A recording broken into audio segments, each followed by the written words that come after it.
5 बजे का corona bulletin आप देख रहे हैं। न्यूज़ 18 पूरे भारत से लगातार कोरोना वायरस से जुड़े खबरें आप तक पहुंचा रहा है।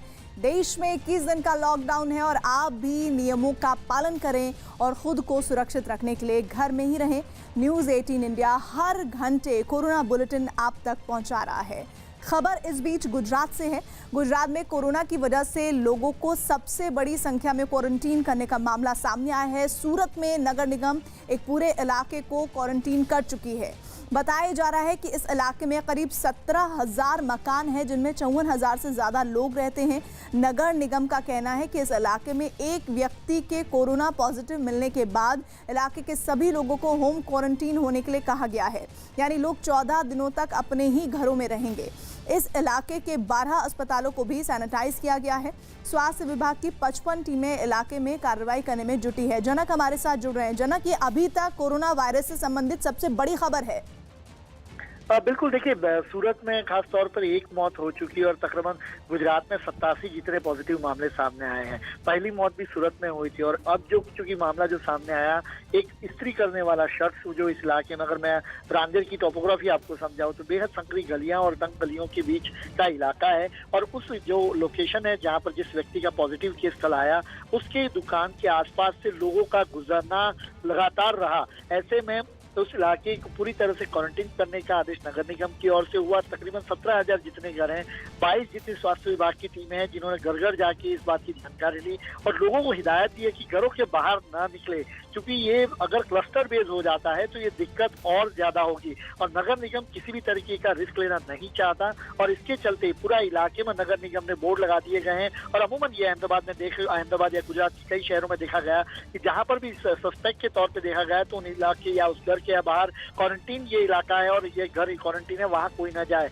इस तरीके के होर्डिंग बोर्ड लगाए जाते थे। यहाँ पर पूरे इलाके में मतलब पूरा 17,000 जितने घर हैं वहां पर ये पूरी तरीके से इलाके में लगाया गया, रांदेर इलाके में, कि यहाँ पर लोग 14 दिन तक बाहर ना निकले। जो भी जरूरत होगी वो नगर निगम उनकी जो जरूरत है वो पूरी करेगी। तो पूरे इलाके को, रांदेर को उन्होंने जनक, आप बोल रहे हैं कि नगर निगम ने पोस्टर के जरिए और लोगों को लगातार जानकारियां पहुंचाई है, लेकिन 17,000 मकान है जिनमें 54,000 से ज्यादा लोग रहते हैं। ऐसे में 21 दिनों का जो लॉकडाउन चल रहा है उसे भी कई ऐसे लोग हैं जो नहीं मानते दिख रहे हैं। ऐसे में वहां ऐसी स्थिति ना बने उसके लिए क्या तैयारियां हैं? और खासतौर पे सूरत पुलिस के लिए चुनौती होगी, जबकि लॉकडाउन में कई लोग दिन में मरकज से लोग निकाले गए, उनके 108 उनमें बीमार हैं। 29 केस वो हैं जो विदेशों से आए थे और उनके परिवार वालों को 29 उनके परिवार वालों को कोरोना हो गया और 4 लोगों की डेथ हो चुकी है। कल तक 2 लोगों की डेथ थी, आज 2 लोगों की और हो गई है, 4 लोगों की डेथ हो गई है। ये जो 2 लोगों की डेथ हुई है आज, ये उनमें से हैं जो मरकज़ से निकाले गए थे, उनमें से 2 लोगों की डेथ हो गई है। जितने भी पेशेंट्स अब हमारे हॉस्पिटल्स में हैं, जो 219 पेशेंट्स हैं, 208 रह गए क्योंकि उसमें से 6 पेशेंट्स डिस्चार्ज हो गए, 1 पेशेंट बाहर चले गए थे और 4 की डेथ हो गई। 208 पेशेंट्स अभी हॉस्पिटल्स में हैं जिसमें से 1 वेंटिलेटर पे है। तो जैसे रोज़ मैं जब बताता हूँ तो ये 1 वेंटिलेटर पे कुछ दिनों से है और मैं उम्मीद करता हूँ ये ठीक हो जाएंगे, और 5 ऑक्सीजन पे है, 202 बिल्कुल स्टेबल हैं। मुझे उम्मीद है कि ये सभी लोग ठीक हो जाने चाहिए। इस समय जब ये मैं सारा डेटा बताता हूँ आप लोगों को रोज़, इसमें 2 चीज़ें ऐसी हैं जो कि मेरे लिए चिंताजनक हैं, जिनके बारे में मैं ज़्यादा चिंता करता हूँ। एक, क्या कोरोना आम लोगों में फैल रहा है, और दूसरा, कितनी डेथ हुई। इस डेटा को देखते हुए 29 लोग मैंने बताया कि ऐसे हैं जो लोग विदेशों से कोरोना लेके आए थे और उनके परिवार के लोगों को कोरोना हो गया। 29 ऐसे हैं। ये 29 की फिगर कई दिनों से सेम चल रही है, ये नहीं बढ़ी। तो इसका मतलब अभी तक दिल्ली में कोरोना फैल नहीं रहा। यहाँ तक कि जो लोग मैंने बताया 51 लोग ऐसे हैं जो कि विदेशों से आए थे उनके भी परिवार वालों को सबको नहीं हुआ, केवल 29 लोगों को हुआ है। तो अभी दिल्ली में कोरोना फैलना चालू नहीं हुआ। इस पूरे डेटा से ये एक अच्छी बात निकलती है। कितनी डेथ हो रही है, जो मरकज़ से निकल के आए हैं लोग वो थोड़े सीरियस नज़र आ रहे हैं, उनमें से 2 लोगों की आज डेथ हो गई। बाकी लोग जितने पेशेंट्स हैं वो स्टेबल नज़र आ रहे हैं। मरकज़ से 2346 लोगों को निकाला गया था, जिसमें से 1810 लोगों को क्वारंटाइन में भेजा गया है, 536 लोगों को अस्पतालों में भेजा गया है। तो 2346 लोगों को जो भेजा गया है उनका हम लोगों ने, ताकि स्टेटस पता चले, उनका एक साथ हम टेस्ट करवा रहे हैं और अगले 1-2 दिन में हो सकता है कि इनमें से कई लोग कोरोना के पेशेंट्स नज़र आएँ। तो हो सकता है अगले 1-2 दिन के अंदर हमारा पेशेंट्स का डेटा दिल्ली का शूट अप करेगा।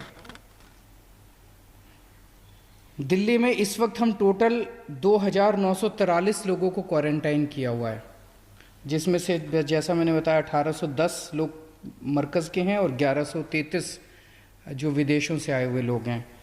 तो 2943 लोगों को हमने क्वारंटाइन किया हुआ है और 21,307 लोगों को हम लोगों ने सेल्फ क्वारंटाइन के लिए बोला हुआ है, अपने अपने घरों में क्वारंटाइन के लिए बोला हुआ है।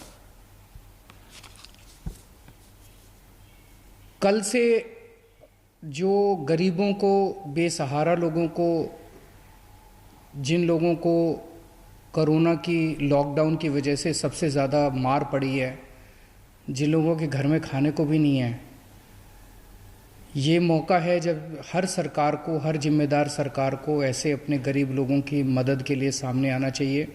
इसमें ना केवल सरकार बल्कि बहुत सारी समाज सेवी संस्थाएं, बहुत सारी सामाजिक संस्थाएं, धार्मिक संस्थाएं, सब लोग इसमें मदद कर रही हैं। NGOs बहुत सारी मदद कर रही हैं।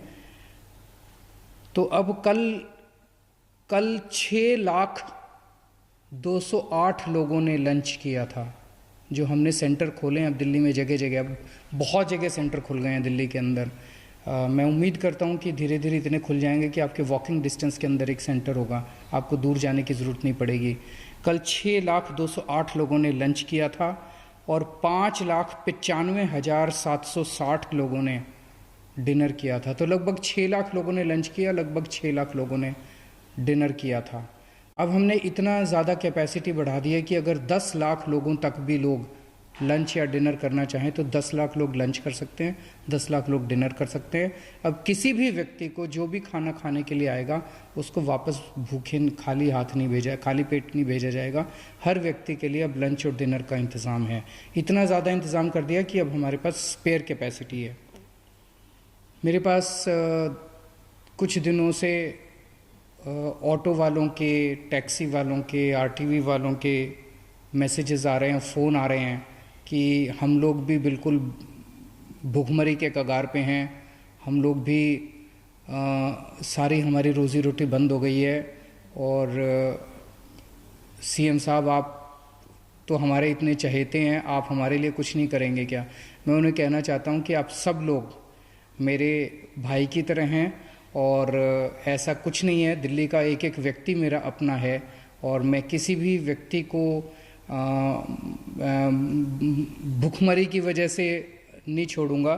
तो जैसे दूसरे सबका हम लोग अभी तक मदद करते आए हैं, ऑटो, RTV, ग्रामीण सेवा, टैक्सी और भी जितनी पब्लिक, ई-रिक्शा, जितने पब्लिक सर्विस व्हीकल चलाने वाले हमारे भाई हैं, उनकी मदद के लिए सरकार प्लानिंग कर रही है।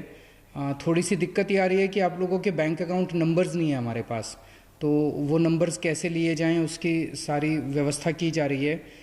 तो सबके अकाउंट में 5-5 हज़ार रुपये सरकार की तरफ से आपकी मदद के लिए डाले जाएंगे। ये बड़ा कठिन समय है जब पूरा देश और पूरा विश्व इस महामारी से जूझ रहा है और इसके सबसे ज़्यादा मार गरीबों को पड़ी है, जिनकी रोज़ी रोटी भी चली गई है और उनके पास अपने बैंक अकाउंट में कुछ पैसे नहीं होते कि अपने बच्चों को खिला सकें ऐसे वक्त में।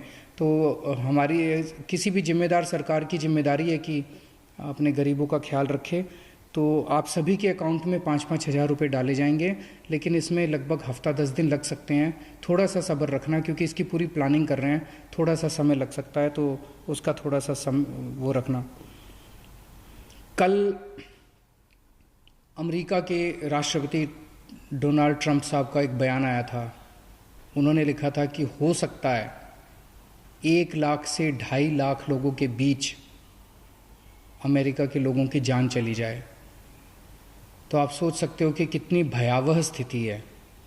अमेरिका जो कि देश दुनिया का सबसे विकसित देश है, जहाँ पे कि सबसे अच्छी स्वास्थ्य सुविधाएं होंगी, वहाँ के राष्ट्रपति कह रहे हैं कि 1 से 2.5 लाख लोगों की जान जा सकती है।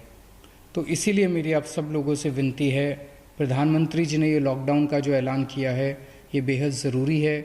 इसका सबका हम लोगों को पालन करना है। हर हालत में अपने घर में ही रहना है, थोड़े दिन अपने घर में ही रहना है। इसमें तो दिल्ली के मुख्यमंत्री अरविंद केजरीवाल ने महत्वपूर्ण बातें अपनी इस प्रेस कॉन्फ्रेंस में कही है। उन्होंने सबसे बड़ी बात ये कही कि हम ऑटो टैक्सी ड्राइवरों को 5-5 हज़ार रुपये देंगे और इसके लिए पूरा मैकेनिज्म तैयार किया जा रहा है, जिसमें उन्होंने कहा कि हफ्ता भर लग सकता है और पूरी कोशिशें हैं इस संकट की घड़ी में दिल्ली के लोगों के साथ वो खड़े हैं।